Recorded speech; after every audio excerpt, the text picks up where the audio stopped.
I have mentioned in times past when I would use an example such as politics or religion, and I noted for you that I was not speaking about those things in particular, even if I went into some extended use of a picturization using some ordinary human institution. It was not just some sort of intellectual caveat. Some of you should have some realization by now that the same elements, the same molecules, the same so-called physical laws that are governing the movements of planets, the operations, if I may call it that, of our sun, are the same elements, molecules, and so-called physical laws that are running the thing apparently talking about them, or me saying there is no out there. Among many other things that is very hard to remember, but tonight I'm going to see if I can push some of you closer to seeing the reality of that.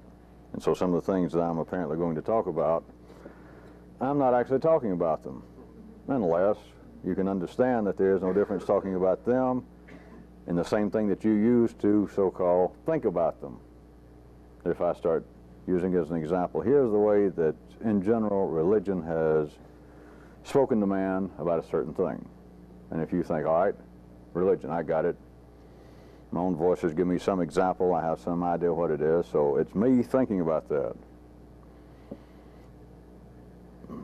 The same thing that you would ordinarily say that I'm using to think about that is the same thing that's the basis of that. The same thing that runs so-called religion, the sun, the movements of Pluto, the operations of the economy, it's the same things that run this that says, all right, I know what you're talking about, and I will ponder this matter. I'll think about it, and I'll figure this out. These things will figure those things out. And I ask you, is that not possibly the ultimate incest, if not a shocking degree of nepotism? Let me start off with this.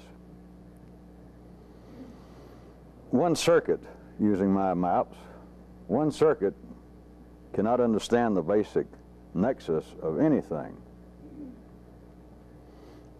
Now, reminding you again that nothing is this simplistic, that if you are a fully functional human being in the crudest definition of that term, which we'll assume everyone hearing and seeing this meets those minimal requirements, then you've got all circuits functioning, and you cannot separate one from the other than the fact of using it as a very ephemeral map. Having said that, even though one circuit cannot understand or perceive the basic nexus of everything, still using that map, apparently each circuit can learn a lesson. That is, if we're going to call the red circuit, or to use the red circuit in the way in which I have normally done, an example such as learning how to juggle, learning how to stand on one's hands, doing something that requires physical adaptability.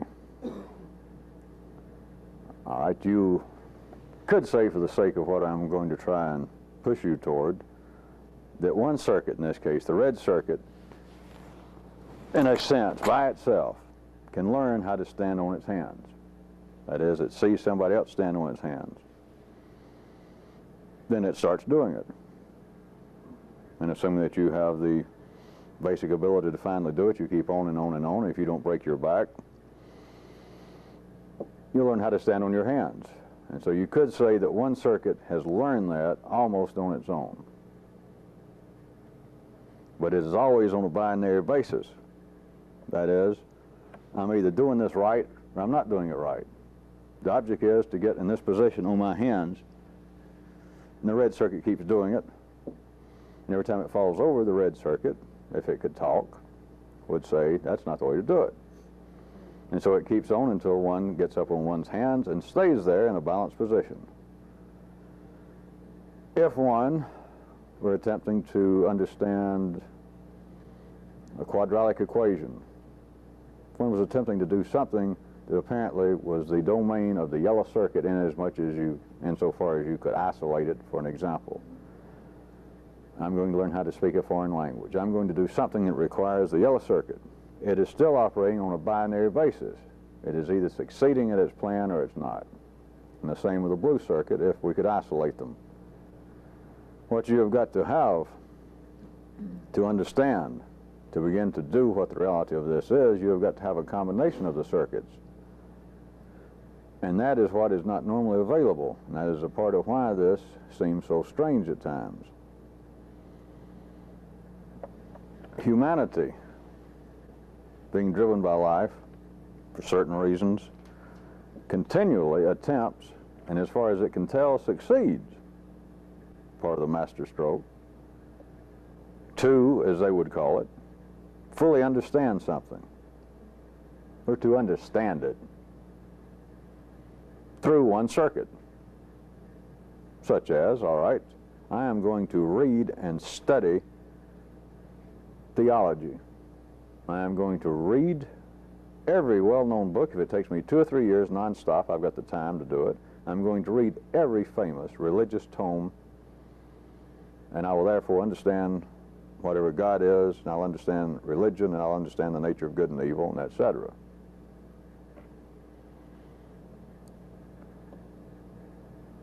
One circuit apparently can learn to do something. And one circuit is apparently what's involved on the ordinary level in learning to do something routinely. But one circuit alone can never look back at what it learned or anything else. But its primary interest, its primary attraction is going to be on what it has learned. It cannot look back upon it and in any way comprehend how it is connected with everything else, because it was learned on a binary basis. It was learned on the basis of I'm either doing it or I'm not doing it.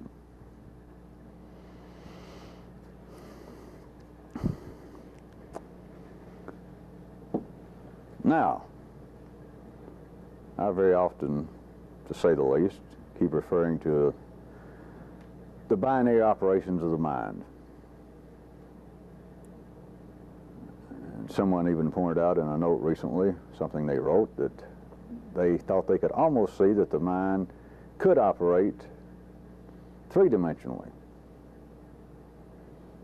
Now, I have never put it this way, but that is correct, but it's on this basis that the yellow circuit does have a three-dimensional potential, but it ordinarily deals only in binary concepts because it cannot perceive, hence remember, any importance to that which does not fall within the binary limitations. Anything that is irrelevant, it does not take into consideration. But it certainly has a trinary potential, or else the two would not work. They would freeze up. There would be no differences of opinion, as they're called. The C and D force could not operate in life. We would be boulders at the best. There would be no flexibility. There would be no elasticity in the life of man were it not for the mind, among other things, having a 3D potential. Such as, this is very simple, which of course it all is what makes it so damn... If the mind did not have the potential to operate in a trinary manner, and let's say you picked up a piece of misinformation about how to work on your automobile, or how to repair your home computer, or a recipe to bake some food stuff that you thought you enjoyed, and you got the wrong recipe, you got the wrong information, and you tried to fix the car, you tried to fix the cake, and it didn't work, and somebody walks up, and you tell them what you did, and they say, oh, you left out the walnuts. Or somebody says, oh, well, you have the ground wire in the wrong place on the starter. You go, oh. And so you change it and it works. That requires the potential for trinary thought. It requires that there be the irrelevant, Because you start out on the basis that this is the way to do it, and I do it this way, and any other way is not the right way. And then some other information comes along, some other force, and says, no, it's another way. The potential is there. But the mind, since I was using that as the first example, the yellow circuit does not operate on a trinary basis, or else it would, under ordinary conditions, never come to a conclusion. There would be no facts in the world. There simply could not be. There would be no science. You could learn nothing on the ordinary level. Because if you went and looked up a professor, someone with credentials, and you said, I would like to understand this chemical formula. If you actually put these two together, what happens? And the guy says, well, all right, well, it either turns into table salt, or it doesn't, or it will make you break out in a rash. This combination will turn into table salt, or it won't. It'll make you want to call your great aunt. Of course, the things I'm saying, you people laugh at the third one, like, well, that's so ridiculous, I wouldn't, consider it. That couldn't be possible. I'd figure the man just suddenly had some sort of fit of the mind. That the first two I could understand, but that third one is what? Well, it's irrelevant. It's silly. The potential is there, but the mind does not, the yellow circuit does not operate on that basis. All right, now, let me push it into some areas that, as I was trying to forewarn you about, that I have used as examples before, but I think it's time that you people get closer to the anti-Heimlich maneuver. See if I can force you to choke.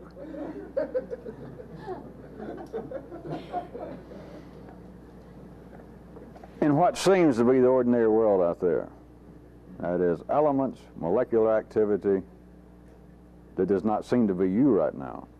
It seems to be something else. In this out there world, such things as religion of all forms, philosophy, being areas that would seem to be or should be close to this, as many people think it should be. They deal in a world of but, B-U-T.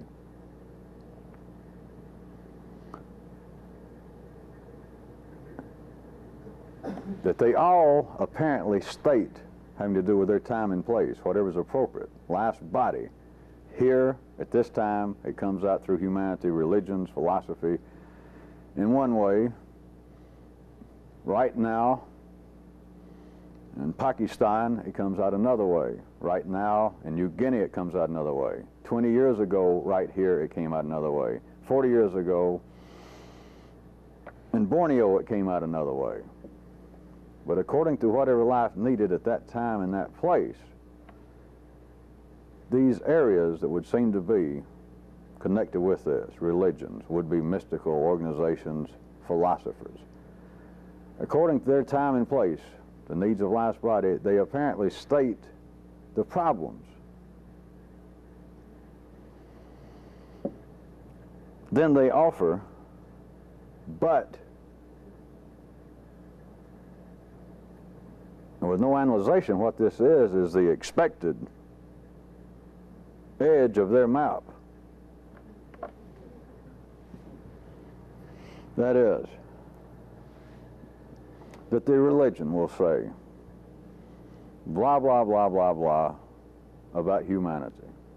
The blah, blah, blah may take 1,000 pages, but all the wickedness, all the weakness, all the stupidity, the avarice, the hubris, and the Santa Fe of humanity, everything they've done, how we're all suffering, how we're all tormented, how we're all afraid to die, how we're all afraid to live, how we all don't know what the hell is going on. All right. It may take them years to state it. It might take the audience there in that part of life's body years to hear it. If it's put in a book, it may take 1,000 pages to put it all down. But it will get to this. It'll do all that. Then the book, then the prophet then the religion, then the philosopher will be made to say, blah, blah, blah, blah, blah, trouble, trouble, trouble, state problem, but, which is what you've waited on. It is the expected edge of the map coming up, which ordinarily, to fairly simply and correctly lump it up, state the problem, but, here comes the edge of the map, God understands, the gods understand, and they'll be all right later.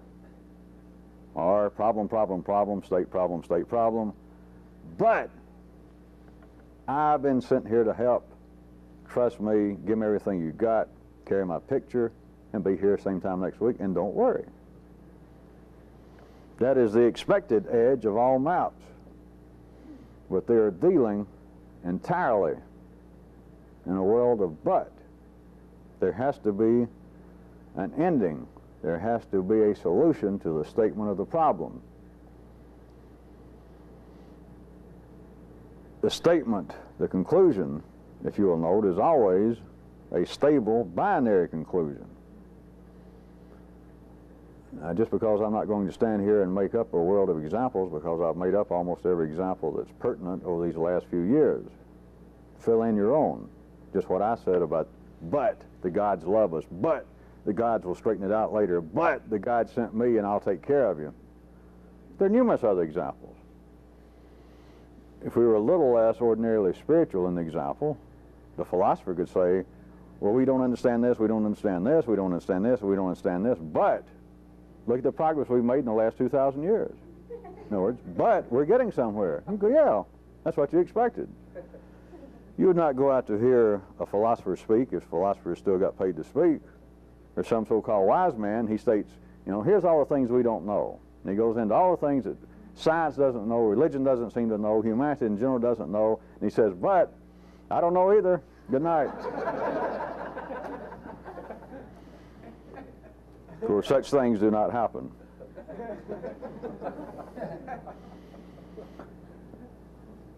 It always comes to a binary, stable conclusion. As I said, I'm not going to pull out every possible example I could think of, because if I stood here long enough, I could think of every possible example. After the but, after the statement of the problem, ordinary religions, philosophy, conventional wisdom states the problems, where they seem to be spiritual, economic, moralistic, environmental, but of course it's always seemed to be, as humanity calls it, a spiritual problem. It says but, and then it has to be, it always is a stable binary conclusion. And by binary I mean that it's an either-or proposition. Here's the problems, but trust in our gods and he'll make it all right later. That's a binary, because you've got an otherwise. The otherwise is trust in gods and it don't make a damn bit of difference. It's still going to be the same. Or here's the problems, give me all your money, trust in me, pay allegiance to me, and you'll be in the same position. There is a binary alternative. It is always implicit. People do not analyze it. In all words, in all promises, but in all conclusions, there is the expected edge of a map, but it is always a stable binary conclusion. Now, you mean right now? Yeah, right now. Now, you could look upon this thing popping out in life. Parenthetically, but now do any of you understand why you never read and hear about this at the level or in the way, whatever term you like, that you've been exposed to this now? If not, if you're listening before I get through in a few more minutes, you better get a glimpse, because there is nowhere to look, there is no escape. All of this didn't pop out of thin air. It came from the same place that warts come from and sunshine comes from, and the same place that Catholicism came from, the same place that Scientology came from, the same place that gas comes from in the earth and in one's stomach. But this could truly be likened into a hot, dangerous crack in that juncture box that I drew out for you, in life's juncture box. And it can only speak to a few people in life's body that can deal with non-boundary maps, with people who can apparently make some alteration, make some movement without the benefit of a stable binary conclusion. And of course, in the beginning, everyone is expecting that, whether you analyze it or not. Everyone, all the way from my imagined scenario of the philosopher who studied the problem and then said, but, you know, come and listen to me, and you still won't understand it. No one expects that. It does not happen in life. That is not the way life is arranged. Life's body does not operate that way. That is an acme right there. I made it up, and it sounded like, yeah, it could happen. I could go somewhere, and there's a joke. Some clown get up there and speak to me several hours about all the problems of the world, of all the things that science and the humanities do not understand, and then as a joke, after he took our money and got us there, he'd say, but now that you come here and listen to me, you're not going to know anymore. Good night, and leave. Boy, wouldn't that be funny? No, because it wouldn't happen. The real fun of it, of you people laughing, is the fact, you notice that kind of laughter this elicits from some of you is not the same kind of laughter as who was that woman I saw you with. It is not the same kind of punchline. The reason it's funny is, hey, verbally that could happen. But that can't happen. And you don't really know why, unless you really know something. And then you know why. It can't happen because it just can't happen. That's why.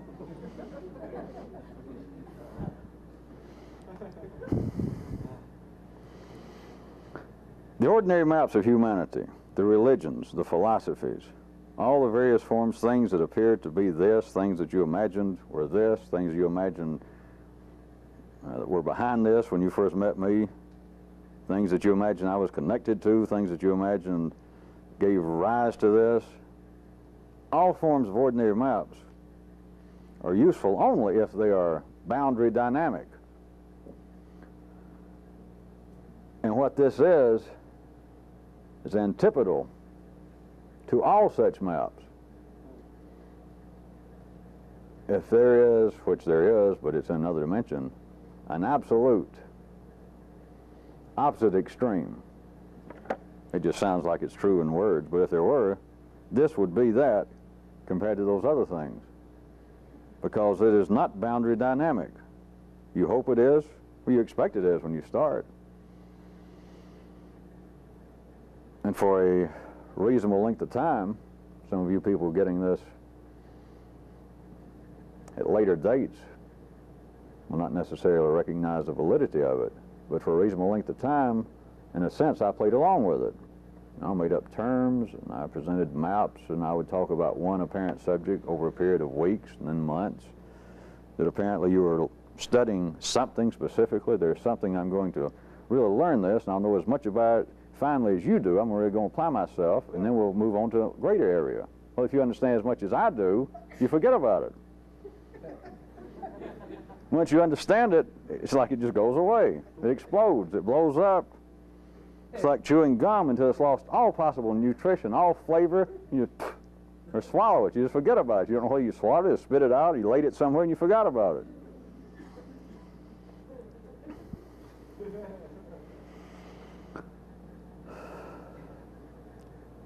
A part of what the maps do is that they do define the limits, as they absolutely establish boundaries. Now, I've tried to turn your attention to this in specific areas before, and I've pointed out about the use of vocabulary, so-called real facts in life, scientific information, mathematics, but even the so-called laws of linguistics. There has to be absolute boundary somewhere that this word has got to mean down. Down has got to mean this, or we can't talk anymore. We can't talk about trajectories, we can't talk about space flight, we can't even talk about painting up on the eaves of the house. unless everybody understands this means up. You know, I don't hear more from you. I don't care, you know, what your background. Don't tell me that, you know, you're Jewish and this don't mean up.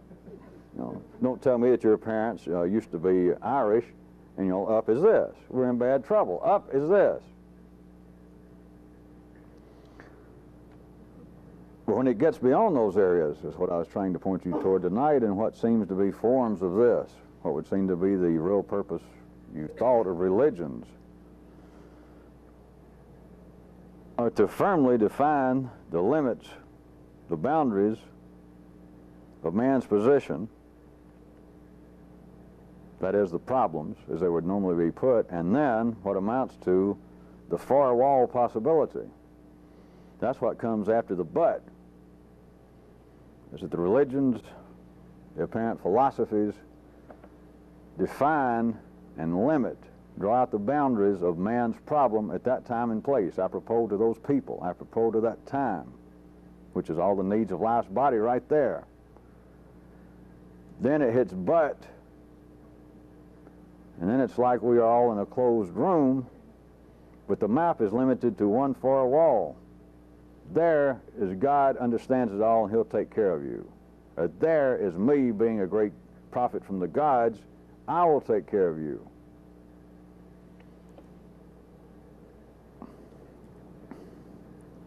What this is, what some of you are able to see a little bit more and more, and what I have to do more and more. I just can't keep backing up. I can't go back and restart these classes, assuming there were classes. But it is non-boundary information, but taken from a single circuit viewpoint, taken from the perception of ordinary consciousness. It's useless because it is not boundary dynamic.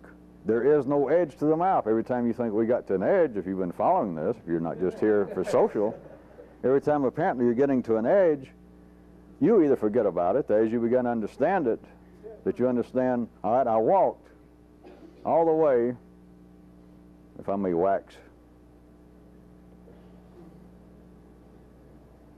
I guess poetic, I have traveled now and walked from Nebraska, and I knew if I could finally get to the Colorado state line, I'd be somewhere. And suddenly you realize you pass the Colorado state line and you're almost into Nevada before you know it. Either that, the other alternative being, you think, all right, I know where he's going, and I've traveled all the way to the Colorado state line, and you knew it was just right down there. Just another day and I'll be there, and you can't find it.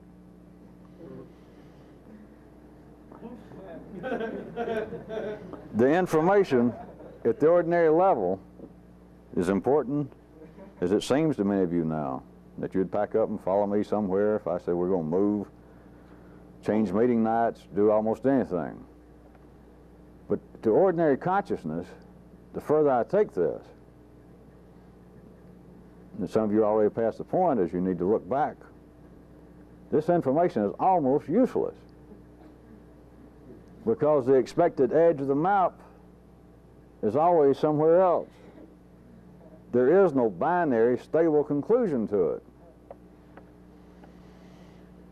Now, at least any of you listen to your own little pitiful voices that might say, wait a minute, that's not all that unusual. There are other things out in the world that are fairly well known that are like that, such as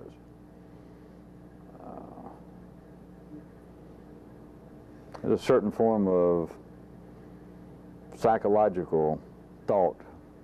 This is one example. There's always been some, but some years back, I guess some of you remember that I'm okay, you're okay.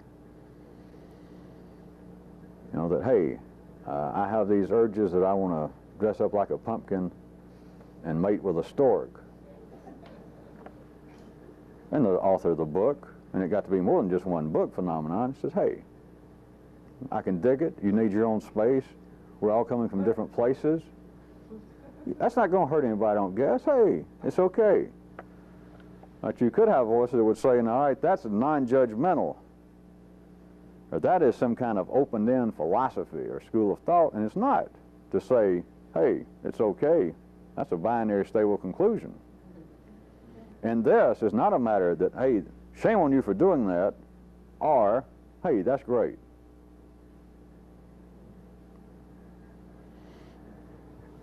that would be the ultimate of going into confession. And you're just sure a priest is behind the confessional curtain. And you confess, and you wait. For a while when you're involved with this, I know you keep thinking that you hear the shuffling of feet or you hear his breathing. So you're just convinced he's over there, and so you're convinced, maybe he just takes him longer. Maybe your problem is so unusual, so horrendous, he's having to really ponder how bad it is. But that surely, response is going to be forthcoming. There's no doubt about that.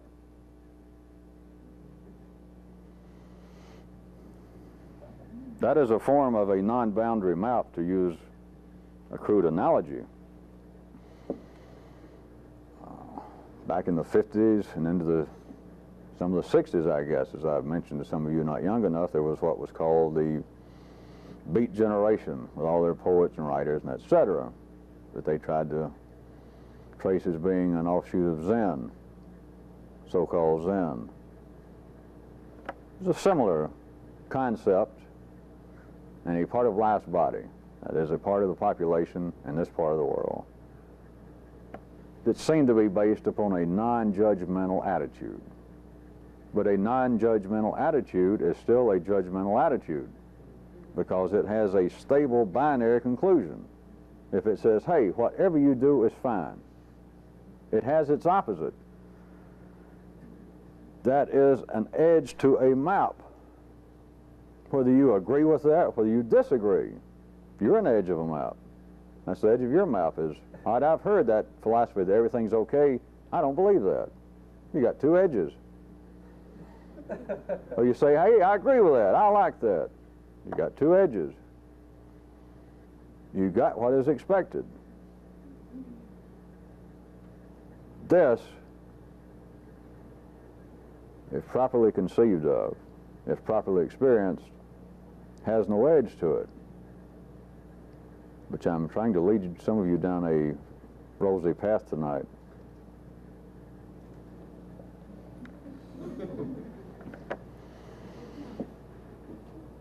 It is as though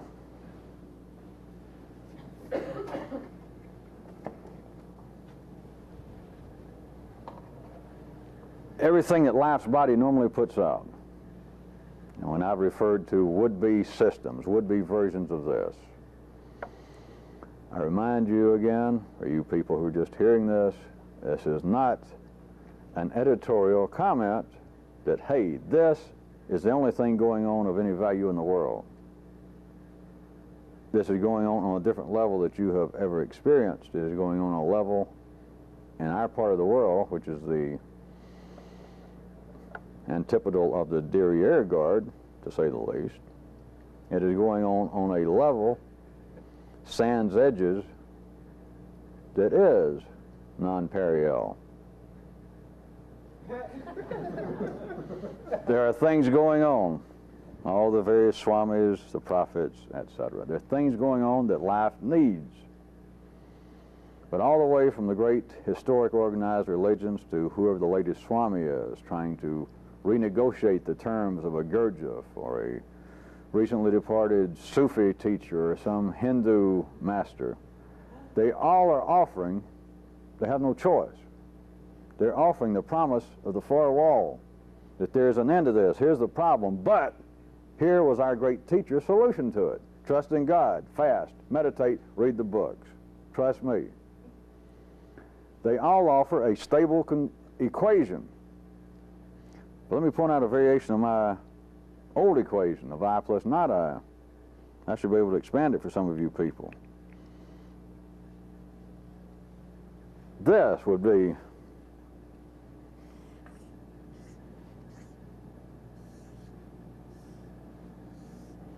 either you do or you don't equals all possible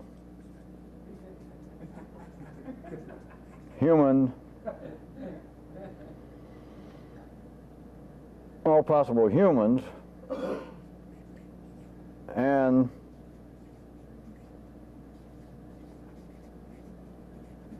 their behavior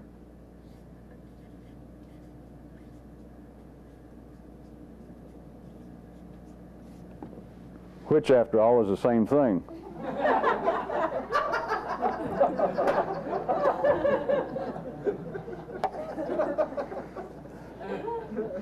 All right, this is still in the same family. I'm pushing the edge of the map of I plus not I equals everything.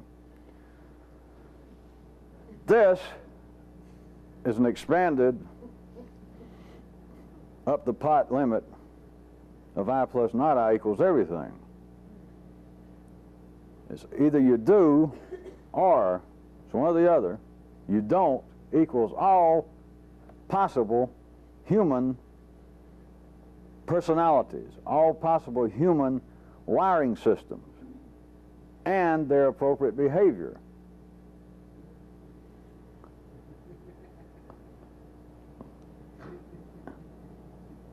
To be able to understand that this is true, not these words,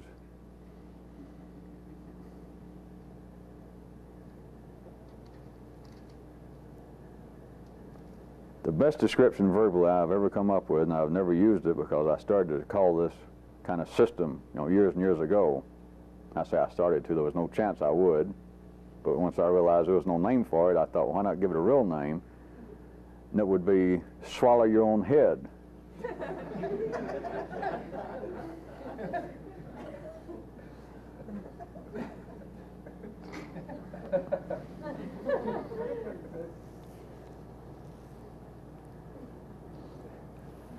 To understand the reality of this, you have got to be able to perceive of the fact that we are living in a universal room. And you've got to be able to perceive it all. And as long as you can perceive a room, when I say a universal room, take the known size right now, scientifically, of the universe. If this is a closed system, if it is a big room, what I'm trying to get you to see quite quickly is you can't see any of the walls, assuming they're there. You simply can't see them.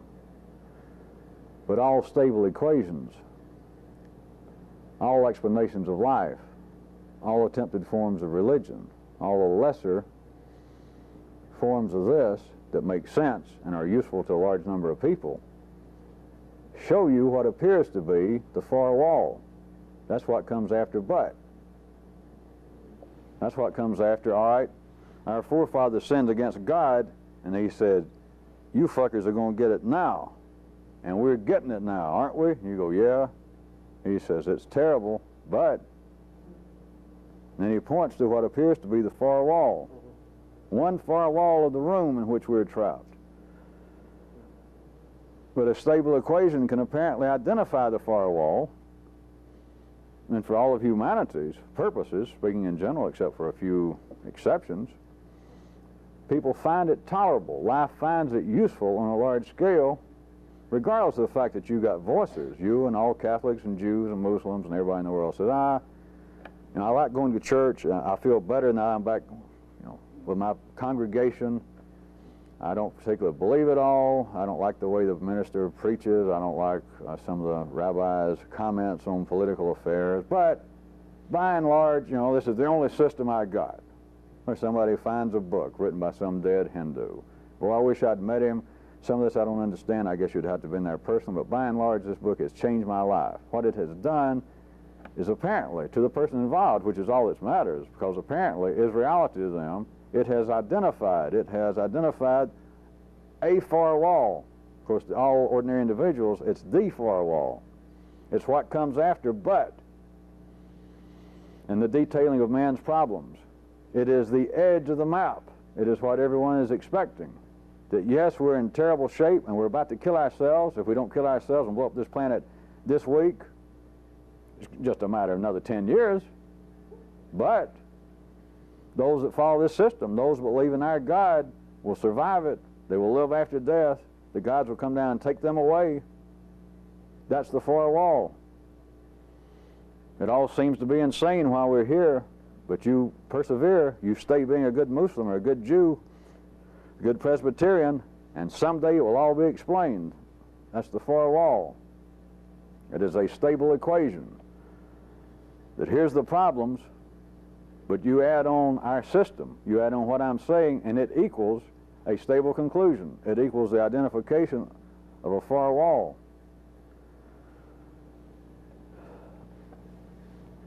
The reason you never hear of this, well, I must admit to you, it's possible, I'm not going to go into it, but it's possible that some of the things you've heard about in life throughout the years was some form of this. But you do understand by now, those of you who have been around any length of time and been listening and been having some experience, even if I picked out, if I said, all right, Christianity, Islam, started off, the guys involved, they were doing this. Well, you do understand this. If I told you that was true, which I'm not saying that's true, you do understand, all right, what came out. I wouldn't go back and tried to read the Bible, good sir. I went to the Koran and tried to study it, and boy, it's nothing close to this. But I would have never gotten this from reading that. So it doesn't mean that there's no validity, there's no unrecognized part to some of the better known activities that have gone on in the past. But what I am saying, you cannot find anything as evasive, anything as irrational, anything as insane, and yet strikes the few of you involved with this as being undeniably true. There's just no doubt about it once you're confronted with it. Then you do recognize that there is no literature like this around. I haven't even written anything resembling this. It'd be a waste of time. If I really tried to write the way in which I talk to you, you've seen some of the transcripts of us taking this, the audio part, and writing it out. Something is terribly wrong. Terribly wrong.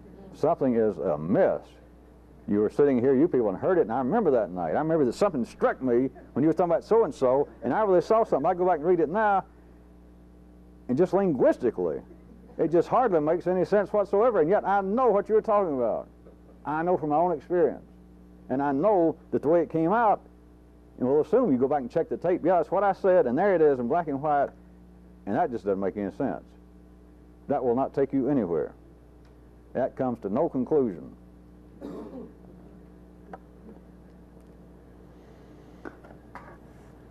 You have got to be able to deal with equations that are unstable, because once you see them, they are the ultimate stability. But the difficulty, and I'm not trying to wax Zen-wise, is literally in trying to swallow your head. You would have to be able to realize this. Let me withdraw the original dogmatic tone. Let me ask you this. Could you see that it would appear that this room in which we live is fueled by recycled energy? Heat, food, it's all recycled. Let me pull your attention back from the far outskirts of this room, right here on the planet. What is not recycled? Everything that dies fertilizes something else. And yet there seems to be some basic reality that seems to vibrate throughout life, throughout human consciousness. Once an individual human has reached a certain level of all three circuits in their development, of hearing such things as energy can't be created. You just can't, whatever man creates, it's simply a putting together what was already here. And then he tries to destroy it. And he can't destroy it, it just turns into something else and still floats around, and you breathe it or you eat it, you step in it. But how can this be? That also goes against what vibrates as being correctly, that we cannot keep recycling everything. Where do all the new folks come from? Where does all the new energy come from? Everybody keeps dying. Plants, animals, humans, they fertilize the ground. We plant more potatoes. We eat the potatoes, and we're eating part of our grandmother. Then we die, and our grandchildren are eating part of us.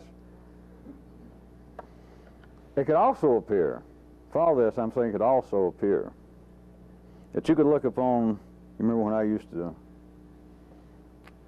draw out my old strange cross of the horizontal and the vertical line, of the horizontal apparently being out there, of apparently being the ordinary flow of human life, and the vertical apparently being the individual person, being there on the line.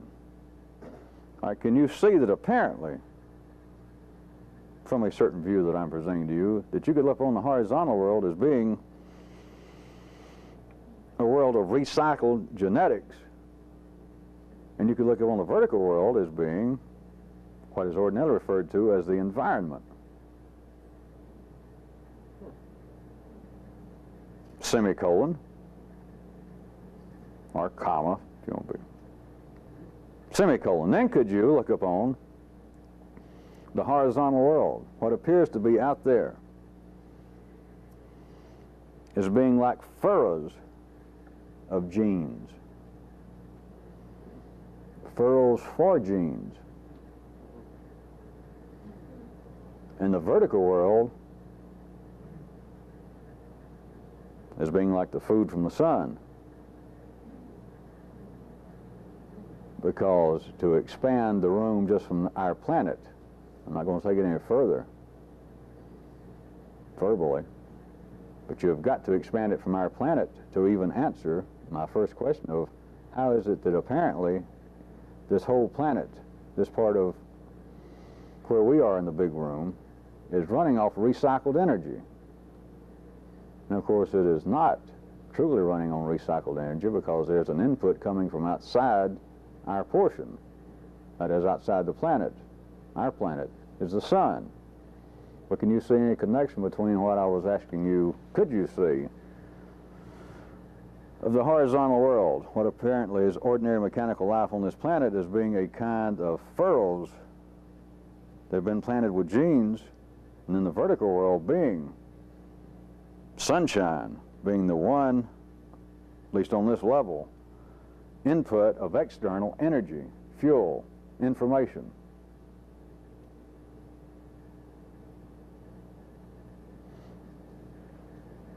Then can you realize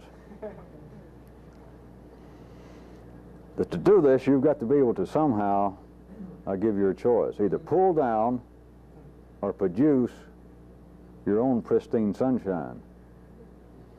Or else you're back to what many of you ask me in every way possible before it's over, is how in the hell do I get the energy to do this when I know it's what I want to do, and sometimes I can do it, and sometimes I can't, and I feel real depressed, and I wish there's somebody to pray to.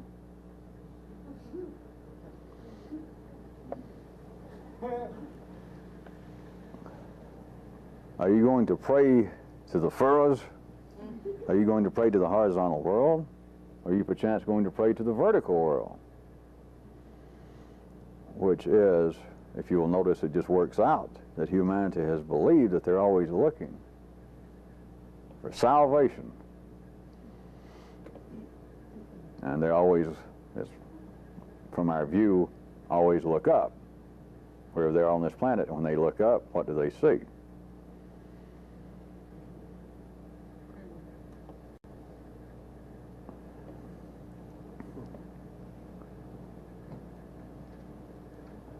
Seems rather obvious that not many of you thought you got anything from my last 5 minutes of me asking you to consider how it appears that this whole planet is running, humanity and everything, first off, seems to be running off recycled energy. Just keeps using the same stuff over and over and over. And then it's no big secret now. Once you consider it and expand it a little bit, you say, no, there is one output that is continually new. Rejuvenation to the planet comes through sunshine. And without it, it's an accepted fact, as I assume you all know, the sun goes out. We have all, each and every swinging person on this planet has bought the farm. That's the end of it. You can start trying to cook up as many McDonald's. You can start digging up every potato and radish left. But when that thing goes out, it's over. So you can look at that as being vis-a-vis us. Like one little small room in the big room on this planet. that the only source of continual rejuvenation is from above.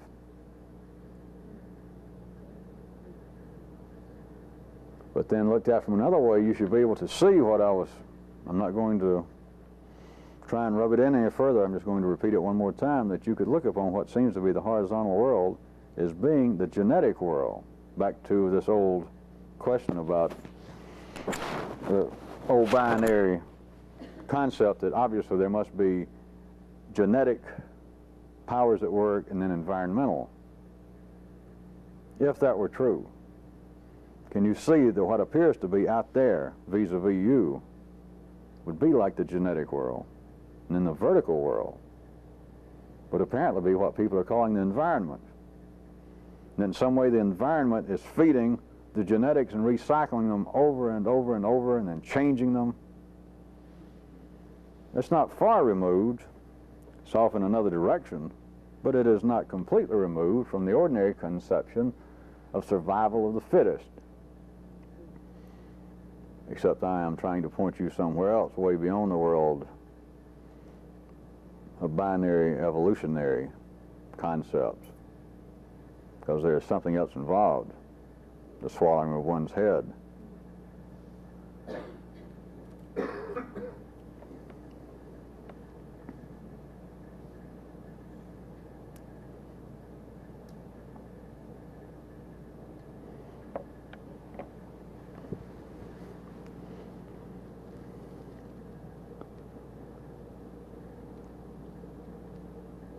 Try a few of the things before I wrap this up. I didn't give you a big preface about what all you could get from this, because this is getting out to the very edge of all maps that are humanly possible.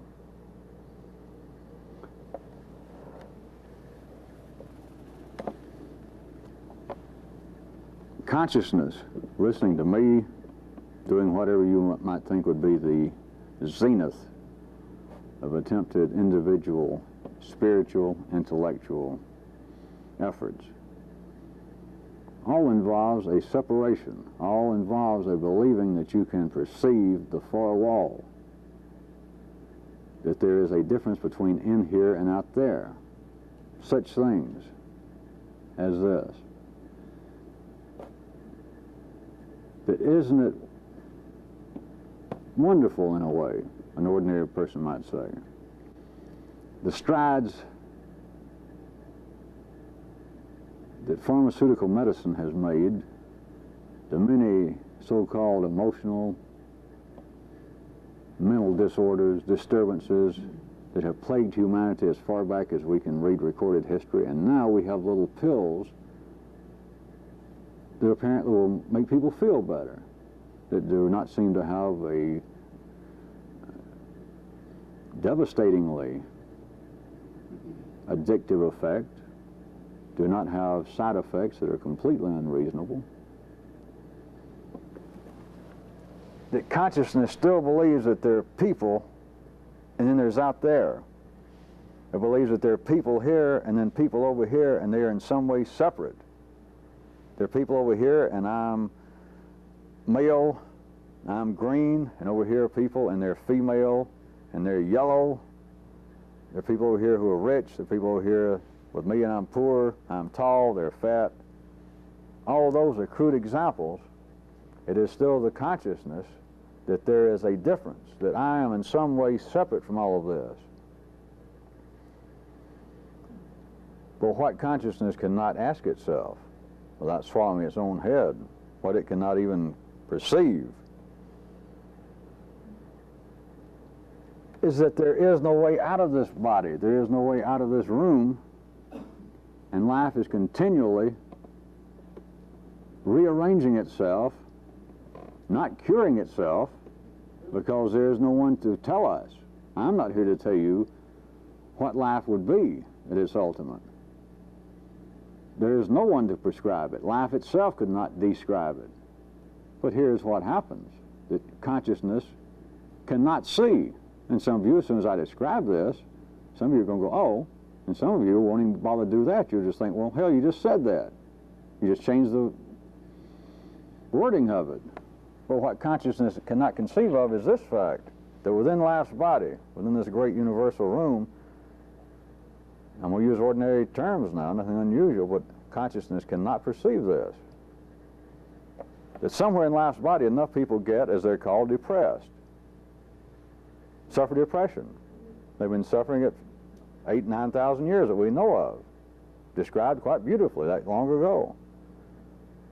Been attributed to demons, evil vapors, misalignment of the stars, and of course, in your day and time, psychological traumas, neuroses. It reaches a certain point, and there are enough people in life's body, enough cells in life's body getting ill over this thing called depression, and then just apparently, just almost overnight, life comes up. Of course, it seems to be people. Comes out of pharmaceutical lab somewhere, Upjohn, somebody. Suddenly some people say, we have very promising results we're about ready to announce, so we got pills that just, in 5 minutes, stop depression. You got to get past that. That enough parts of life body with suffering that is not growing in whatever is an appropriate way to life, and over here it suddenly comes up with a pill to feed this part. It's just transferring energies. It is corrective measures it's making on itself. It all happens within. This is still in quotation marks, a closed system. As far as your consciousness will ever see right now, in the foreseeable future, it is a closed system. All this is happening within one system. And yet ordinary consciousness believes it is continually seeing, searching for, and can find something beyond this system. There are certain people wired up on this planet that would say, all right, whatever, let's assume a doctor discovered the leading antidepressant drug, whatever it is right now. Let's say that one man is the father of it. He did it. Then from a certain, very routine view, you could say how wonderful it is that this man did that. There's definitely a difference between him and the people in hospitals suffering over depression. There is not. Isn't it wonderful that he worked, he stayed up? We know this, we've read about this, it's documented. He worked such long hours, he hurt his own health, his wife left him. That this man in some way is separate from the processes of life, from its own continual attempts and successes at rejuvenating itself, reorienting itself, redirecting itself, restabilizing itself, all very temporarily, of course, without being able to swallow everything you know, without being able to swallow your own head. Consciousness always sees that there is some sort of difference here. And there is no difference. There is no difference between the man who apparently discovered the antidepressant drug and those who are depressed. Where do you think the information came from? The good doctor used elements already there in his lab, elements known to anyone. He didn't get them from a spaceship, and if he got them from a spaceship, you're still stuck with it. Well, what I'm telling you. There they were. Where do you get the information? Don't get hung on the example. It is everything that consciousness perceives of is looking for a stable equation.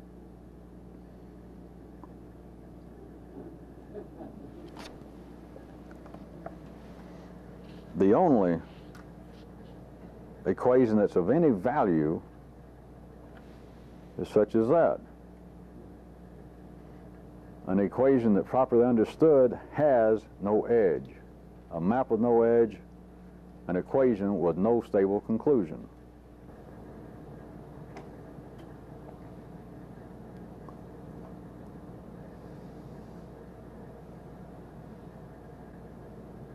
I'll go ahead and spend enough energy to see if I can stretch it just a little bit further for some of you.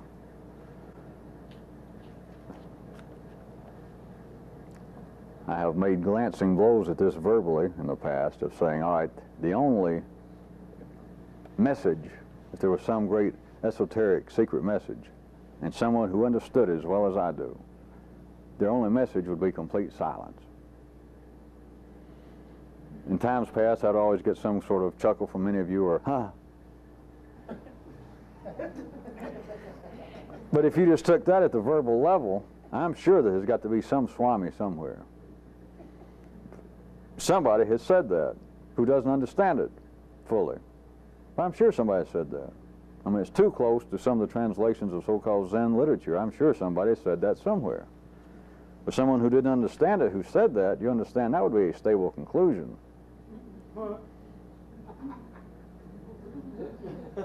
And it's not. Not if you understand it. Because then they would have to expound upon it, of course, and then it turns into something along the nature of I'm okay, you're okay, it's all okay, it's all God's work, He knows what He's doing, it's all the great forces of the universe, the great spirits, they know what they're doing, even if we don't. It is all a stable conclusion. It is all a map with an edge to it. So even putting it in words, if you take the words and go, you missed it. Sorry, but you missed it again. Because it's not a matter that everything is all right. Not verbally, because that is a stable conclusion. In fact, for me to put it more correctly, it would be, hey, I know everything seems like it's chaos, but trust me, it's all right. I know. The God's clued me in. I know it looks like Babel, if not Detroit. But you don't realize the great master plan. It looks like chaos. It looks like just eternal torment, but it's all right. That's not true. It's not that it's not true, but if you got to have the choice that it's either correct or it's incorrect, you don't understand anything.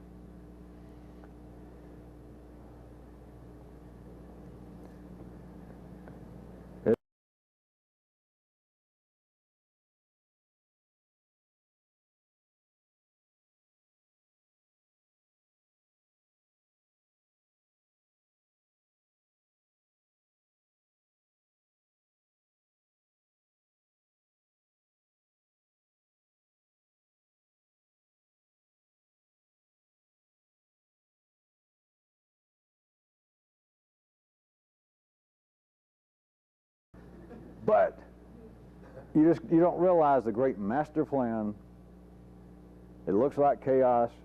It looks like just eternal torment, but it's all right.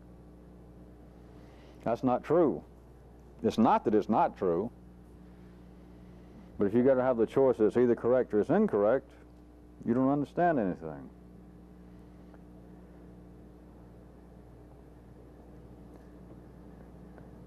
It is a very questionable amount of profit in doing this.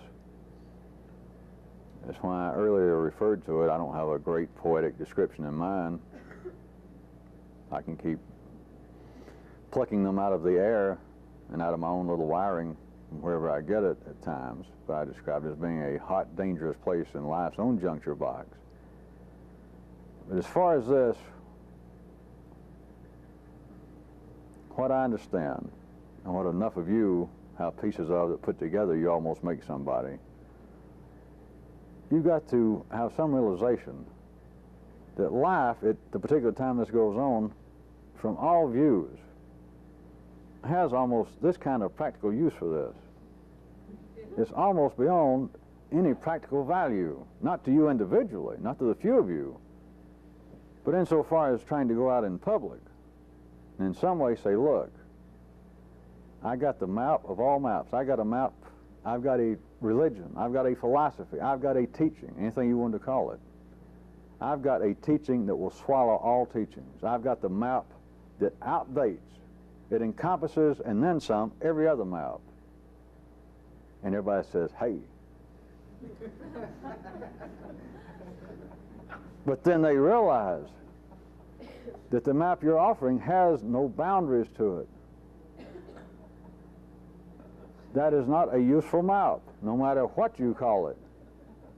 Because if it does not give boundaries, whether it be a religious map or whether it be a plat of the piece of property you're buying. What's the point of a map unless it's got some, God damn it, some firm, stable line somewhere that says, all right, here are the boundaries of the property you're considering buying.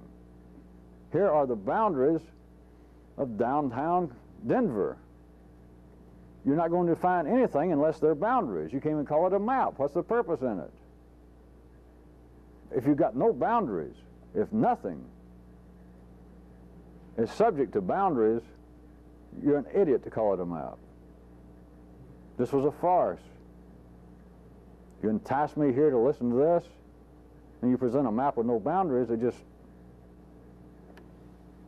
The practical use that life makes of this in anybody's lifetime, I find fairly questionable. And I understand it as well as anybody on this planet, and I'm going to tell you, I find it a little curious.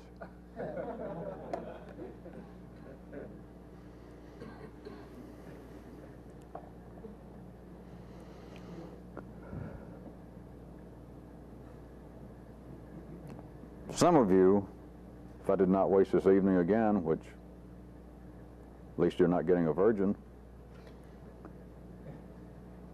is I'm not talking about religions, not talking about philosophies, not talking about swamis and gurus and rabbis,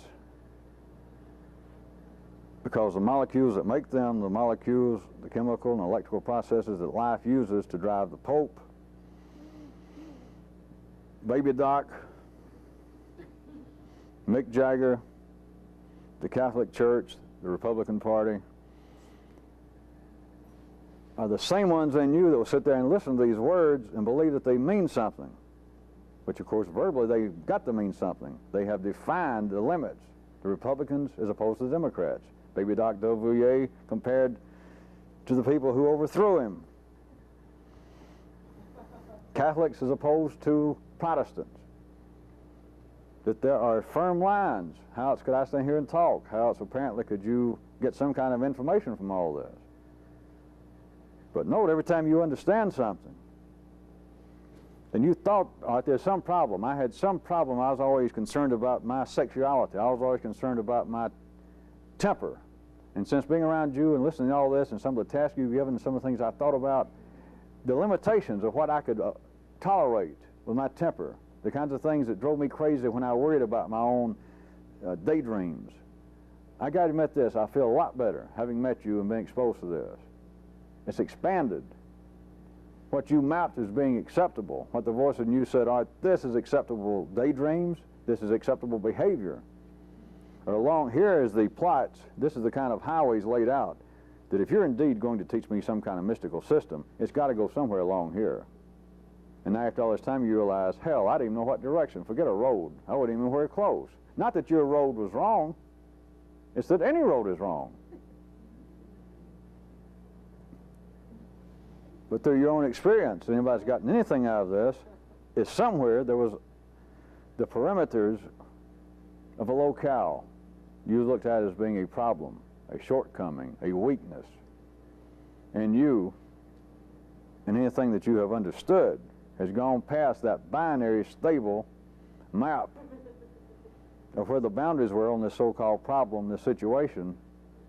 They expand. When it gets to the point that they expand and you forgot about it, there is what other people dream of is, ooh, that would be salvation. But that's what people believe. That would be wisdom. Then I would understand it. Yeah, that's what people mean by wisdom, except once you understand it, you realize, I can't tell you about it. If you're going to ask me, if you knew somebody out there in the ordinary world, and they say, hey, you remember when you used to talk about so-and-so, and you say, yeah, back when I knew you 10 years ago, yeah, and you know, we agreed that some kind of confession to each other would be good for our soul to break out the problems that keep us from some kind of spiritual or emotional or intellectual development. Yeah. And you always said you believed yours was so-and-so. Yeah, I remember. Well, something's happened. Do you believe that anymore? And to play Acme, assuming you'd fall in this trap, and you'd say, no, I don't. Well, I could tell it. I could feel it. You're no longer trapped in that. How'd you get out? What is you understand differently now? All right, if you could do both at the same time, of be there and know you shouldn't be there. If you'd try to talk to somebody that you knew I shouldn't talk to, then you'd tell him, yeah, I'm out of that. It's just meaningless to me. But if I tell you about it, I'll lie to you. Put it another way, if I tell you about it, it'll become meaningful. And I'll be lying to you because now I understand it. I know it's meaningless. It was not me personally. We're all in this, as far as I can see, almost infinite room.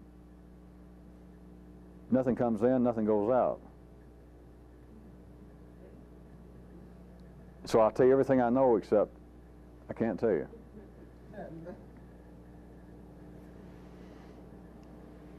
Unless you and your friend had established a very good bond of being stoned and out of your mind in times past, he would assume that you have found the ultimate drug.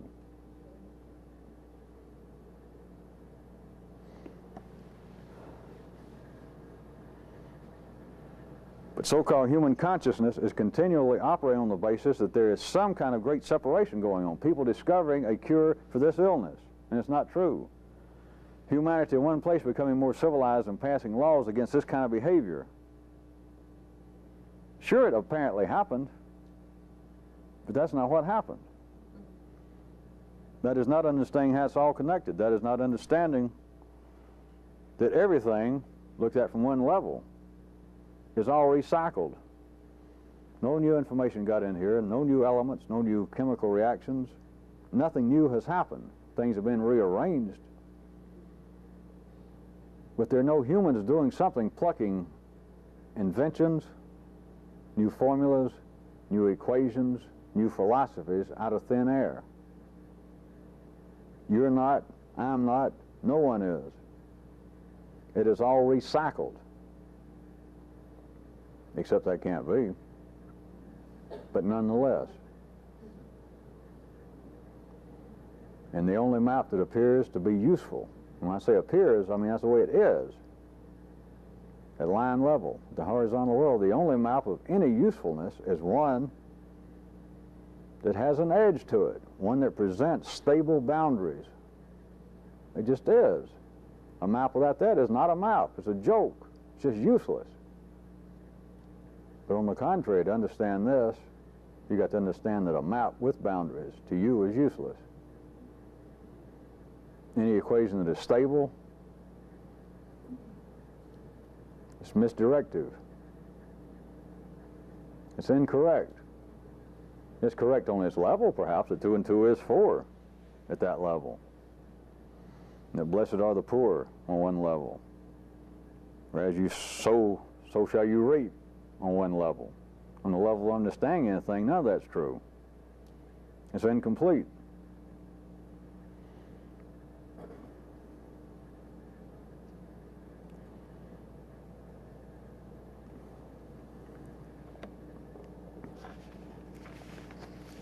I'm going to respond to a few of these questions. One, let me repeat to everybody, and some of you newer people,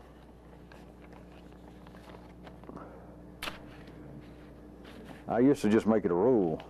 Some of you newer people just are coming in and out and listen to this tape whenever you happen to be exposed to this, and so I'm not really making any requirements on you, but I'm going to tell you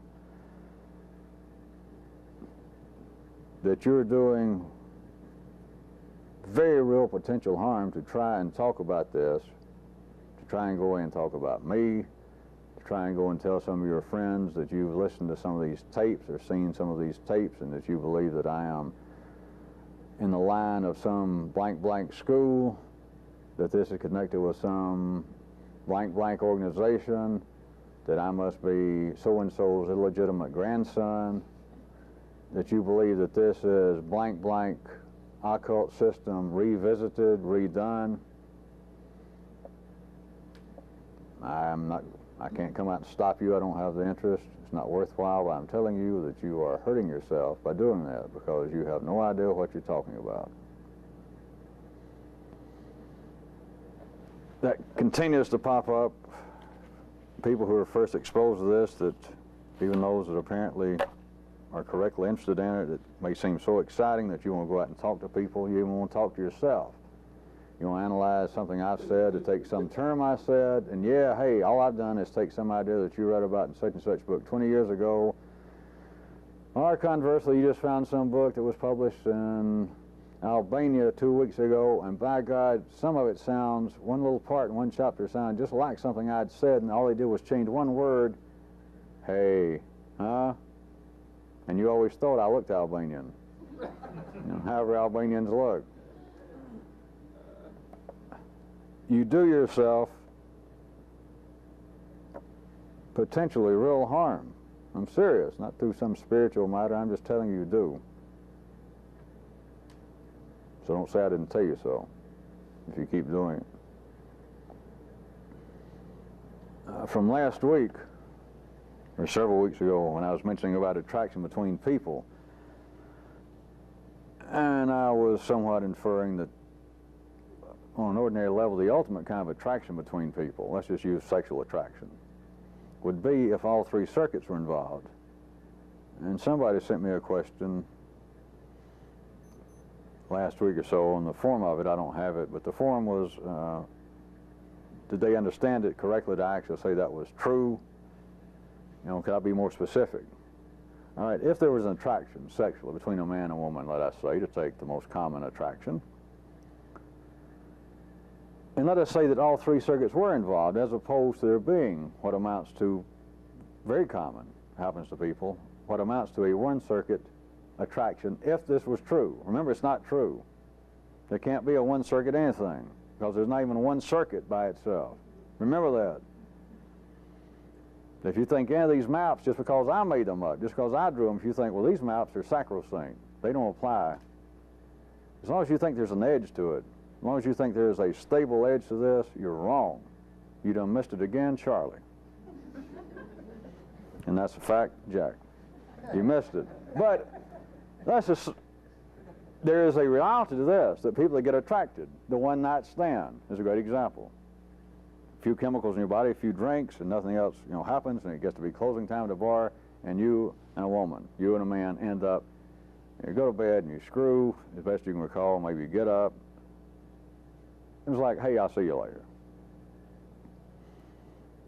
Or you could be the relationship hangs on longer than that. But it just seems, as people say, you hear this, you've probably said it, you had voices say, how did I get hung up with you? We got nothing in common.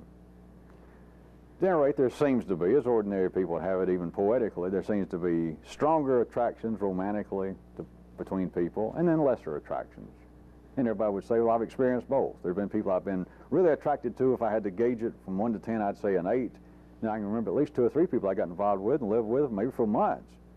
But compared to that same scale, it was like a 2 or a 3. It was like I just, between people, I don't know. At any rate, I was pointing out something real behind the maps, that what seems to be the strong attraction could be described. Just because I say that they're temporary maps, I'm still covering up something real by this map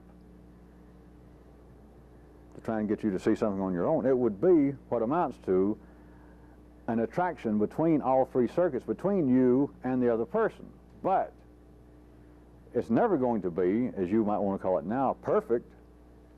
It's never going to be, as you might want to call it now, complete. That is, that, hey, my yellow circuit, her yellow circuit, my blue circuit, her blue circuit, my red circuit, her red circuit, just, no. Not unless, I guess, you're his twin sister or your twin brother. Not unless you wanted to get involved with your own partner. But anybody, if any of you think that, all right, if there was a 3-circuit connection, if I found that, that'd be it. Boy, no more questions, I'd have the relationship of all time. No, you missed it.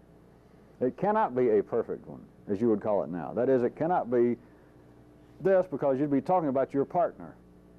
You'd be talking about the reality of the old, I believe it was the old Roman idea, or the old Greek idea, that the sexes were that split up, that Zeus sent down one time with a boat and split up the one person that used to be man into man and female, and then love, romance, sex, is each of the halves trying to find each other.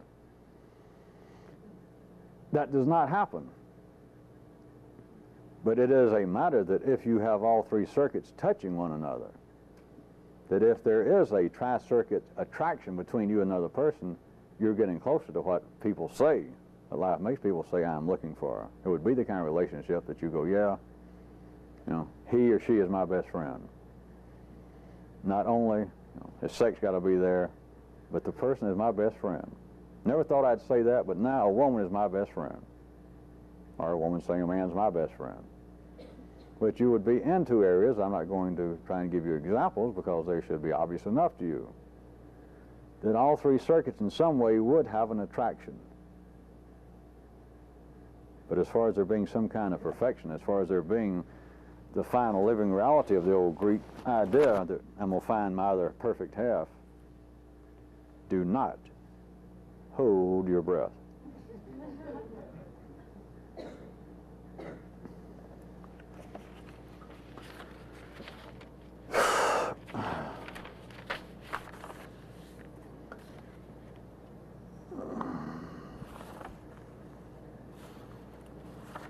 I'm going to hit this again. Another question. Could what people typically refer to as the environment simply be the parameters within which our systems, our biochemical systems, may operate with reasonable safety? Some of you think you see this, and then some of you think that you don't see it at all, and then some of you think that you see it, and then you think later, I can't see it. It can't be that simple. I'm going to give you a quick one again. It's not really responding to specifically what the person was trying to ask, but they keep coming up. I want you to hear this.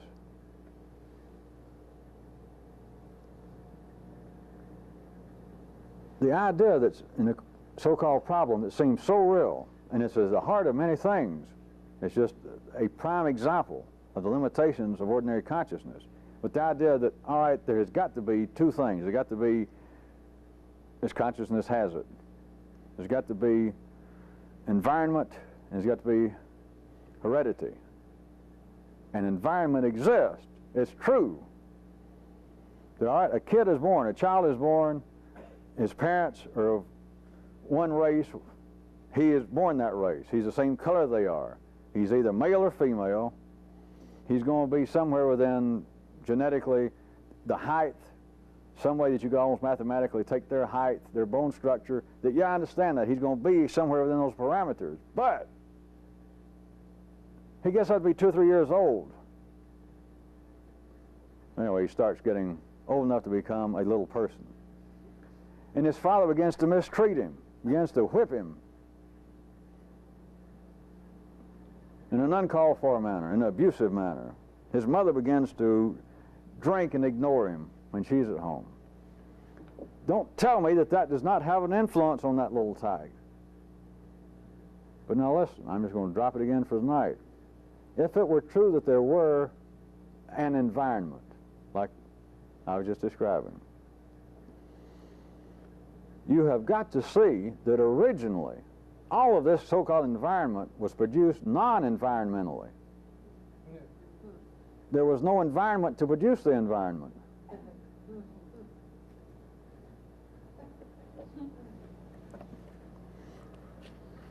It's not a game of words. It's at the heart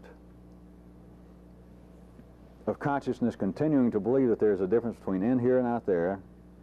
There's a difference between what people are and what people say that they should be and could be. That little fella grew up, and he's now neurotic as hell. What we've got to do is we've got to find parents. We've got to have a wider campaign showing the evils of alcohol and how it can distract people from parenting correctly. We've got to find parents like that father. He obviously had some sort of problem. We've got to have better mental health teachings in our schools so that this won't happen. We've got to have better education about the effects of alcohol. And they believe they're talking about this thing, the environment.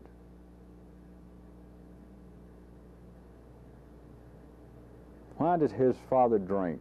Why did his mother drink? Why did his father beat him? His genes, her genes, the recycled energy. There is nowhere to look for an environment unless you're going to tell me what environment produced the environment. And there is none. But if in some way I could take that verbally and impose that, suddenly grab 100,000 people or several million people and do some kind of trick and say, this is a fact, Jack. And they would all say, yeah, we got it. I would have 1,000,000 idiots.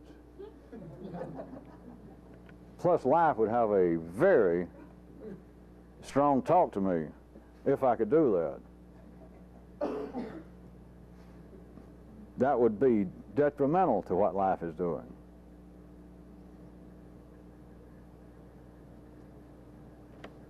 If there were such a thing as an environment, remember this, it was created non-environmentally. If you got the IQ of a Republican, you've got to see that.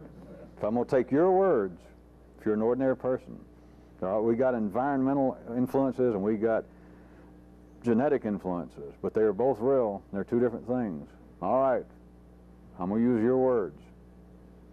Remember, this is much more than some apparent verbal or psychological argument that I'm attempting to win in some way.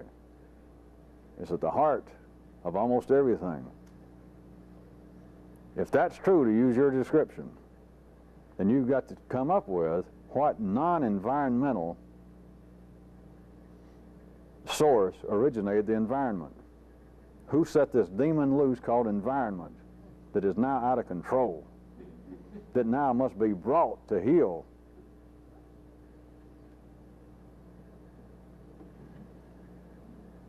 There's people attempting to swallow their head and not even know where their head is.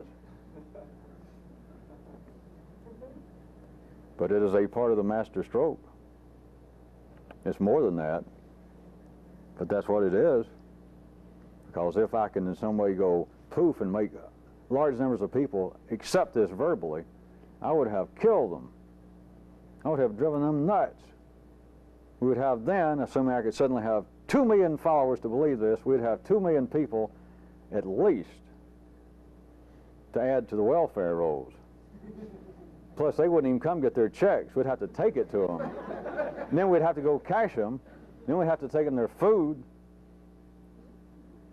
Have to change their diapers, which I don't get involved with that with grown people. So even if I could do it, you notice I wouldn't do it. Here's an interesting. That person writes, the amount of complaining an employee does at a job seems to usually be in direct proportion to his position in the hierarchy of the company. But once this kind of person gets to be higher up, like chief of operations or in a position of, like the president, then it would seem that he would attempt to change things. And it would seem that he would also be less likely to complain about things. Is this in some way being related to things you talk about, et cetera, et cetera? All right, does everybody hear that? Does that not sound true? Did it, you stand around and you work in the stockroom of a big department store, and you and everybody else bitches, complains about this and that, but then this guy works himself up, and you see him 30 years later, and he's now dressed up, and he's chairman of the board or president of, he's not going to be standing there whining and talking about other people. He has now made it. So he may institute changes. He may try and say fire so-and-so or switch around certain departments, but he doesn't complain. It's a fair observation, is it not? And I could use that. What it would appear to be, among other things, is the person, if we're actually talking about people and job hierarchies. What's the difference between this stock person complaining and then he gets to be chairman of the board and he doesn't complain? What's the difference? All right, one obvious thing I might point out to you that could be used is he has apparently gained authority.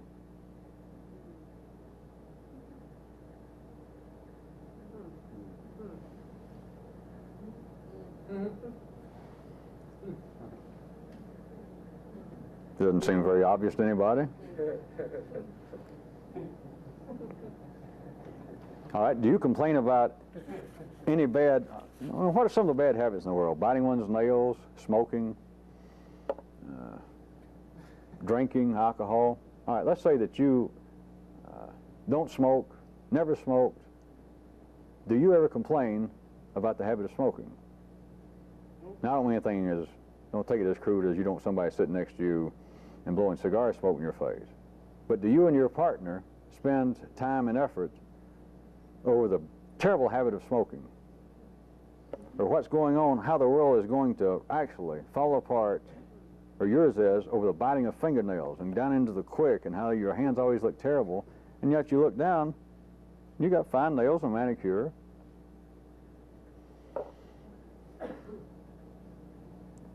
If you apparently have any authority, if you got any control over anything, do you complain about it? I suggest no. So could we not tell how far up the hierarchy you are compared to how much somebody complains? I mean, if a guy truly gets to be chairman of the board of XYZ department store, has enough stock options that he is now, as much as anybody, a controlling principal in the corporation itself, but he is chairman of the board. Can you imagine the man ever whining and complaining about some secretary, the way she acts? The man does not whine and complain. If he doesn't like the way she acts, he turns to the first yes man he can see and he goes, and he walks out, and that's it. Gone and forgotten. He does not complain.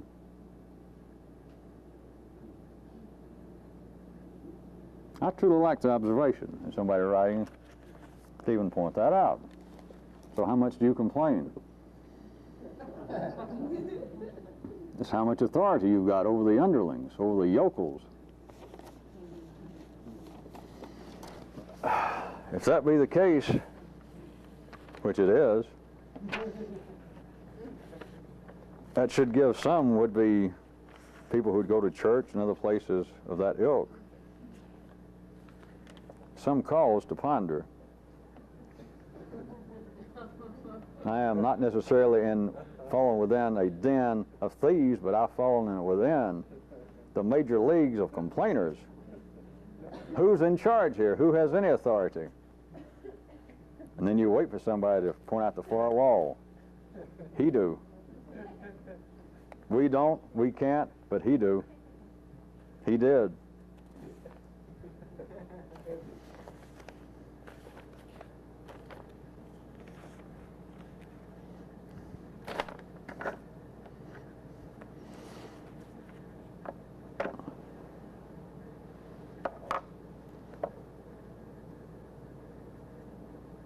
I got a task I'm going ahead and put on the tape so that all you people are getting this somewhere else right now.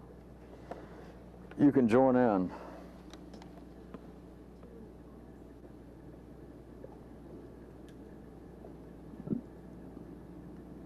Well, I paused enough. If we decide to cut it, go back and cut it here. I want you to do this. I'm going to give you 2 weeks. I want you to, and take this very seriously, just the way I'm saying it, to consider that we were about to do something publicly, and we needed a vademecum. If we were going to do up our own, quote, Bible, I want you to make me, I want it typed, on 8.5 by 11 paper. If you can't get it typed on 8.5 by 11 paper, don't give it to me. I want you to give me an outline, a serious one, of what the Bible should be, using a combination of 2 things, topics that I've covered and or any I haven't that you thought I should have. But I want an outline. What should be if I were truly going to make up a Bible of some kind? You understand, a handbook. To present this as some form, some systematized something even I could open up and turn to a certain place. All right, tonight I'm going to speak on the great subject of one of my topics, one of my maps. What would be a reasonable, a useful, the important, the highlights of everything you have heard from this? But you are free to include if you think, well, I have never talked enough about family love. I have never talked enough about economics. I've never talked enough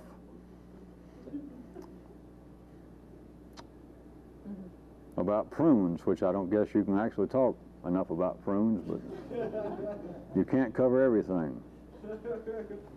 I try to give a fair hearing to nectarines, but you can't do it all. There's only so many fruits you can talk about.